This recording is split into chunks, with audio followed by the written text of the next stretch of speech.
Alors, Halakha Yud Dalet, Halakha 14 du Shulchan Aruch, dans le Siman Kuf Nuntet. Il y a écrit comme ça, on avait un peu vu ce sujet, d'accord? Et j'aimerais repréciser certaines choses importantes. Vous savez, on a deux dinim. On a le din, on a le din de Mikvé, on a le din d'une source d'eau. Je ne sais pas si vous vous souvenez, on avait parlé des deux sujets.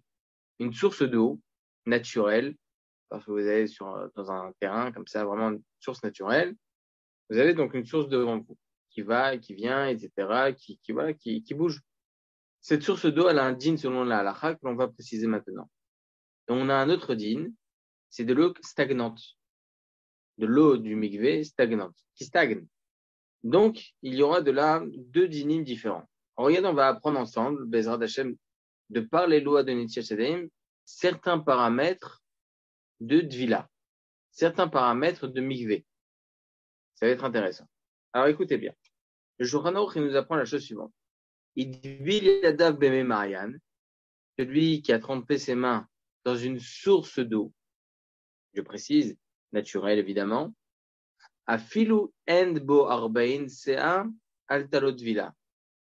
Il a trempé ses mains donc pour Nityash Yadayim. On est encore dans le sujet, d'accord?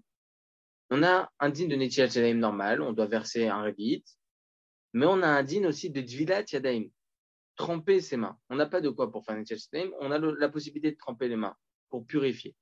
Quand est-ce que la Dvila marche? Quand est-ce que se tremper, ça marche? Uniquement lorsqu'on rentre dans les paramètres des lois du mikvé, c'est-à-dire un minimum de 40 CA, 330 litres à peu près. D'accord? Ça, c'est selon Rabbi Chaim Naïf. Donc, s'il n'y a pas 330 litres d'eau naturelle, donc de pluie, par extension, ça ne devrait pas marcher. Et pourtant, même pour Nityash Yadayim, et pourtant, Maran HaShulchan Aruch dit, celui qui a trempé ses mains dans une source d'eau, même qui n'a pas 40 CA, donc 330 litres, Altalot Vila, c'est considéré comme Vila. Ça marche. Kol Shimit Kassin Yadav Baen Bevatachat. Tant que les mains se sont totalement recouvertes d'un seul trempage. Je trempe mes mains, j'ai pas besoin de tremper 2-3 fois pour que toute ma main elle aurait été touchée l'eau, mais en une fois, toute la main, elle touche l'eau. D'accord? Donc c'est intéressant. Pourquoi? On va voir ça tout de suite. Veim Bilan Beme Migve, c'est de là, c'est cette raison que je vous ai fait un petit préambule. Si maintenant il a trempé ses mains dans une eau de migvé, donc c'est une eau qui est stagne, donc si maintenant on veut tremper les mains dans l'eau de migvé, ça devrait marcher, mais là il nous enseigne quelque chose d'intéressant. Étant donné que l'eau elle stagne, il devrait y avoir un din différent. Alors regarde ce qui est écrit ici dans le Shulchan Aruch. Et midvelan beme migvé, s'il a trempé ses mains donc dans l'eau du migvé, yeshombré et dino kemayan. Il y a certains qui pensent que ça sera la même halakha que l'eau d'une source d'eau naturelle, donc ça devrait marcher. Donc, là, pour l'eau du mikvé, il y en a certains qui pensent que s'il n'y a pas 40 CA, eh bien, ça ne marche pas. D'accord? Ça ne marche pas. Si maintenant, il y a 40 CA, ça devrait marcher, même si on trempe nos mains. D'accord? Donc, il faut exclusivement, obligatoirement, les chaura, il nous faudrait 40 CA pour le. Donc, là, pour l'eau du mikvé, il y en a certains qui pensent que ça devrait marcher en trempant les mains à l'intérieur, mais il faut obligatoirement la quantité de 330 litres d'eau. S'il n'y a pas ça, ça ne marche pas, parce que c'est une eau qui stagne. On va voir c'est quoi la différence. Alachalema, c'est Naktinan qui dit vrai, Meken, Maran Shulchan Aruch nous dit, on peut être Meken même pour l'eau du mikvé, même s'il n'y a pas 330 litres, tant qu'on trempe les mains à l'intérieur et que toute la main rentre d'un coup, ça marche. D'accord? Marloquette. D'accord? Marloquette. Maran Shulchan Aruch, il est plus Meken. Alors écoutez bien ce que dit le Mishnah Berurah, c'est très intéressant. Très, très intéressant. Tout d'abord, avec votre permission, non, c'est bon, on va commencer direct le Mishnah Berurah pour comprendre. En général, je ne lis pas spécialement le Mishnah Berurah, je vous le fais par cœur, mais là, vous allez, je pense, un peu mieux comprendre. La spécificité qu'il y a en ce qui concerne Mei Marayan, donc l'eau de source, comme on vient de dire, donc deux dynimes différents, l'eau de source qui ne stagne pas et l'eau du mikvé qui stagne. Lorsque l'on trempe les mains, au lieu de verser et faire Netilat Yadayim, normal pour faire Botsi, on n'a pas de quoi pour faire Netilat Yadayim, on veut se tremper les mains dans l'eau. Est-ce que ça devrait marcher ou pas? Alors là, on a d'autres dynimes. C'est pas Netilat Yadayim, c'est pas verser de l'eau, c'est se tremper les mains. Donc, lorsqu'on va tremper les mains, on rentre dans de nouveaux paramètres, ça s'appelle Dvila. D'accord? Et dans Dvila, on a des paramètres assez intéressants que Khamim nous enseigne, qu'il faut un minima de 330 litres d'eau. 330 litres d'eau. Là, le chidouche, il est le suivant. C'est 40 CA, Ravatab? 40 CA, exactement. 330 litres. C'est 40 CA, c'est 330 litres. D'accord. Ouais, selon Rabbi Chaim Naï. Et comme ça, on tranche la large. Pour les Ashkenazim, c'est bien plus, hein, c'est le double et le triple. D'accord? D'accord. En tout cas, en général, dans les mikvés en Israël, c'est bien plus. Mais bon, voilà. En tout cas, c'est le minimum. Là, il vient nous apprendre quelque chose de très intéressant. Le premier chidouche du Shulchan Aruch, il est que pour une eau de source naturelle, qu'on trouve sur un terre-plein, ou je sais pas, hein, okay, une source naturelle, même s'il n'y a pas 40 CA, tremper les mains, c'est bon. Pourquoi? Et dit le Mishnah Berurah,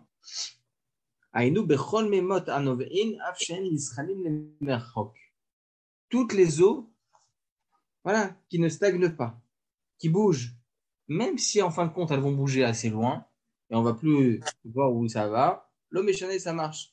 Pourquoi Filou men bo 40 CA, même s'il n'y a pas 40 CA, il dit au Mishnah Berurah, des 40 CA, pshita de maane à Filou Béchar Mimot Shenam Novim. 40 CA, c'est sûr, ça donne que ça marche. Et le ridouche, il est que lorsqu'il s'agit de Memot Novim, il s'agit des eaux qui ne stagnent pas, dans ce cas-là, on est Mekel, même s'il n'y a pas 40 CA. On va, d'ailleurs, messieurs, il faut savoir, je ne veux pas vous dire des halachot de Yechot Mikvot maintenant, parce que sinon on n'en finira plus. Et il faut savoir que certains poskim autorisent, même pour une femme qui veut détacher la Toum'a de Nida, okay, de rentrer dans une eau de source, même s'il n'y a pas 40 CA. Pourquoi? Parce qu'une eau de source, étant donné qu'elle ne stagne pas, ça devrait marcher. Marloqué dans les poskim, en tout cas, pour Memot Anoveim, Kol Sheken, qu'on sera Mekilim, qu'on sera plus souple pour Netilat Yadayim. D'accord? Par contre, il y a un paramètre. Kol Shemit Kassin, Yadav Baem Bevatachat. Il faut que les mains puissent rentrer à l'intérieur d'un seul coup et que l'eau puisse recouvrir toute la main d'un seul coup. Donc, moi, les liens de Vilat Kelim, il dit le Mishnah Berurah, même titre que du Vilat Kelim, que tout l'ustensile doit rentrer. OK? Kol Shemit Kassin, Bo Vechot Shekem Benetilat Derabana. Il faut obligatoirement il faut que le kili, l'ustensile, puisse être totalement recouvert, excusez-moi, en un seul coup. D'accord? Il nous rajoute le Mishnah Berurah. Je vous le lis parce qu'encore une fois, hein, on apprend beaucoup de choses de là et on n'a pas spécialement de Kitsur Bet Yosef dessus. Ok, c'est pour ça que je me permets de vous lire les Acharonim, en l'occurrence le Mishnah Berurah. Il dit ici, des gammes, des bidvilat à goufnam, ce que je vous ai dit au préalable, même pour le fait de se tremper au mikvé, pour une femme par exemple, les kama poskim, selon certains poskim, en tsarir b'ma'ayan 40 sa d'afka. Il n'y aurait pas besoin de cette quantité de 330 litres. Tant qu'il s'agit d'une eau qui ne stagne pas, qui continue d'être source naturelle, ça devrait marcher selon ces poskim.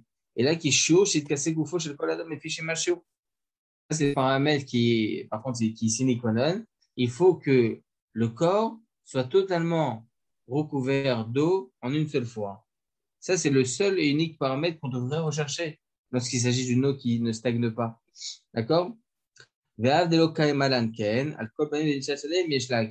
si c'est vrai, on ne tranche pas comme ces poskim-là qui autorisent pour une famille d'A, etc., etc. Pour un Netilat Yadayim qui est seulement des Rabbanan, évidemment qu'on sera Mekel selon le principe de Safek des Rabbanan à la Kula. Et même pour Dvilat Kilim.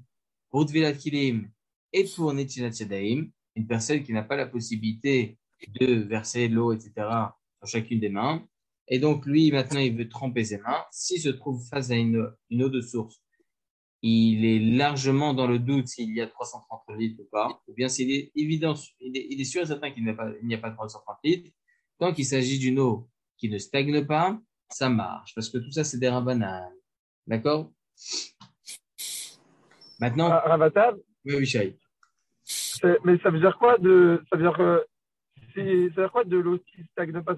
S'il y a de la pluie c'est valable en soi. Il y a un trou dans la rue. Un trou que si je mets mes mains dedans, l'eau elle recouvre mes mains. Le migvé, Est-ce que le c'est valable? migvé, c'est stagnant. C'est Non, une eau qui stagne. Non, je disais, si il pleut, il y a un trou dans la rue, par exemple. Il pleut et donc il y a de quoi, si je me pose mes mains dedans, l'eau, elle recouvre mes mains. Un petit trou. Est-ce que je peux faire Tibiat Yadayim dedans? Ça Alors, s'appelle une flaque d'eau. C'est une flaque d'eau. C'est stagnant. Alors, il y a fait. Marloquette. Selon certains poskim, non. Si c'est une eau qui stagne, il faut obligatoirement 40 CA. Même titre que le migvé. Une eau de pluie, 40 CA. D'accord. Mais Marana Shouchan il dit, Benaktinan qui dit Mekel. Il est Mekil. Si vous avez rien d'autre, vous avez la possibilité de mettre vos mains dans une flaque d'eau, par exemple, mais il faut que la flaque d'eau est assez profonde pour que toute la main puisse rentrer d'un coup. Ça veut dire que ça serait vraiment en cas de force majeure, on pourrait faire comme ça, quoi. Ouais, exactement. D'accord. Et est-ce que, par exemple, il y a des fois, il y a des sortes de marées qui sont vertes, l'eau, elle est verte, elle est vraiment un peu répugnante, quoi. Et est-ce que ça c'est valable pour faire un étilat de Tevilat Yadayim dedans? Tevilat Yadayim, oui. Netilat Yadayim, non. D'accord. Oui, parce qu'il faut que ça soit consommable pour un étilat, mais Pour Netilat alors même Yadayim, il faut obligatoirement une eau qui soit consommable. Obligatoire. D'accord. Pour Tevilat Yadayim, c'est-à-dire que pour utiliser l'alternative de tremper ses mains, plutôt que de verser, etc., on peut utiliser chaque eau. C'est pour ça qu'une femme Nida, par exemple, a la possibilité d'aller se tremper même à la mer, si elle veut. D'accord. D'accord? Non, parce que j'ai ça, parce que par exemple, il y a des routes, par exemple, vers hier, tu sais, des villes comme ça, où c'est des marais, mais c'est vert, quoi. C'est pas, c'est sale, quoi. C'est des vrais marais, ils sont là toute l'année, quoi. Ouais. Et comment on pourrait faire Tibiat Yadayim comme ça? D'accord. Exactement. Ok, merci. Exactement. D'accord? Alors, le dîn de Mikvé, pourquoi il est différent? On a dit la halakha, hein, mais pourquoi il serait différent? Regardez ce que dit Mishnah Berurah. Bemea Mikvé, chez Enam Novim, donc c'est une eau qui stagne. Et là, chez Idkatsu Bemakom Echad Memegeshamim ou Afsharad Shlagim, donc ou bien c'est que il y a de la pluie qui est tombée, donc ça a créé cette pluie de Mikvé, ou bien c'est tout simplement par une source qui vient directement de la décongélation de comment on appelle ça, de la neige. D'accord? Si maintenant l'eau, la source stagnante, je parle, la source qui stagne, elle est trop, ça veut dire qu'elle est vraiment très opaque, ok, on voit que vraiment c'est impropre. Là, ça sera un dîme différent, comme on verra Bezrat Hashem dans le Siman, Kouf, sa mère, c'est Iftet. D'accord? Là-bas, c'est écrit, je vous le dis direct là, hein. C'est écrit là-bas dans le Shulchan Aruch.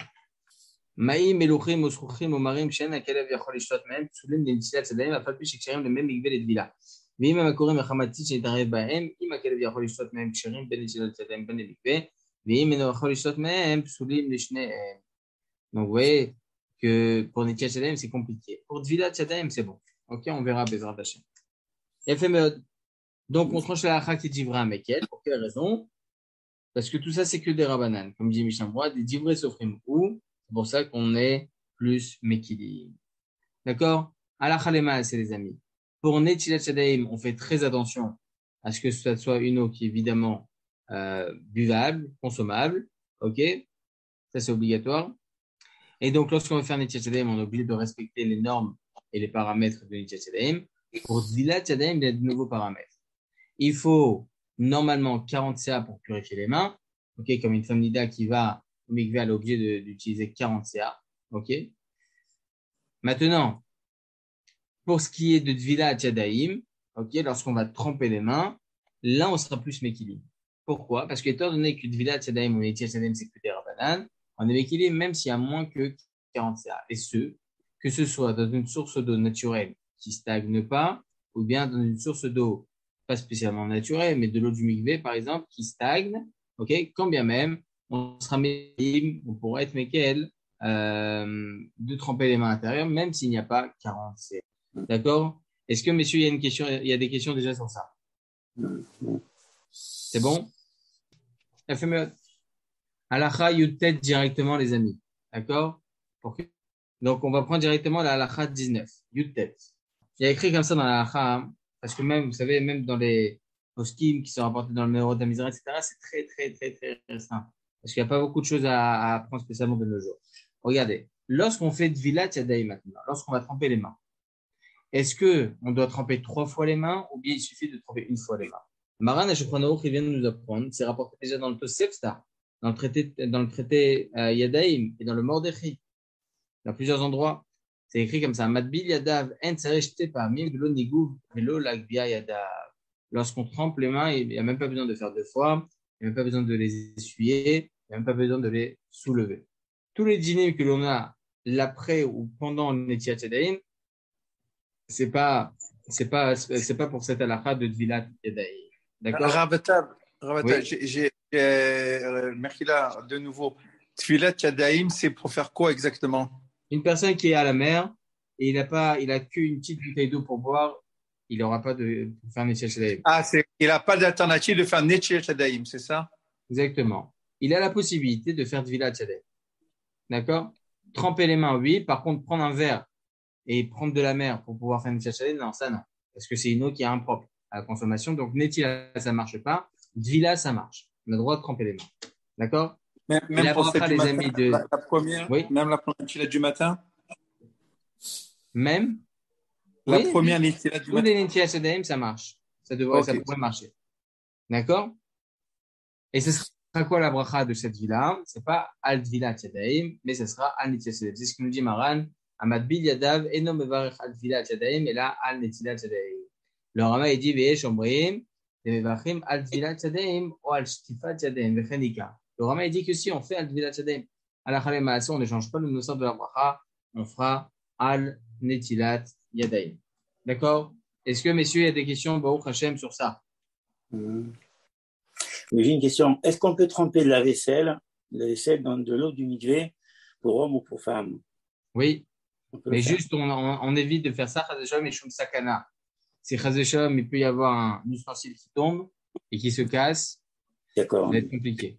Donc c'est un cas de vraiment de. Il n'y a vraiment pas de choix. Pas de choix, hein? D'accord, ok.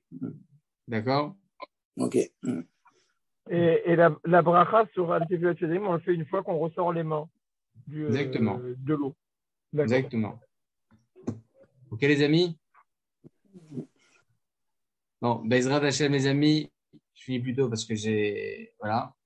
Vous savez, Bezrat Hashem, demain, il y a Shiur, les amis, normal. Je n'aime pas quand je le répète pour ceux qui sont arrivés un peu après que je l'ai dit. Donc, demain, il y a le cours normal, Bezrat Hashem. Mercredi soir, je donnerai le Shiur pour les femmes. Donc, je suis désolé, les amis, avec les élections, les trucs, etc. Il y a plein de choses qui se font. Et Bezrat Hashem, on va continuer. Ishtabar Shemo. Aujourd'hui, on a fini le Siman Kouf Tête. Je vais juste rajouter 2-3 petits trucs Mirza Hashem demain. Et après, on continuera Beyeter Seet ou Beyeter Oz. Chazak ou Baruch, les amis. Besorot Tovot. Et Bezrat Hashem, à demain. Bonne soirée, à demain. À demain. Demain.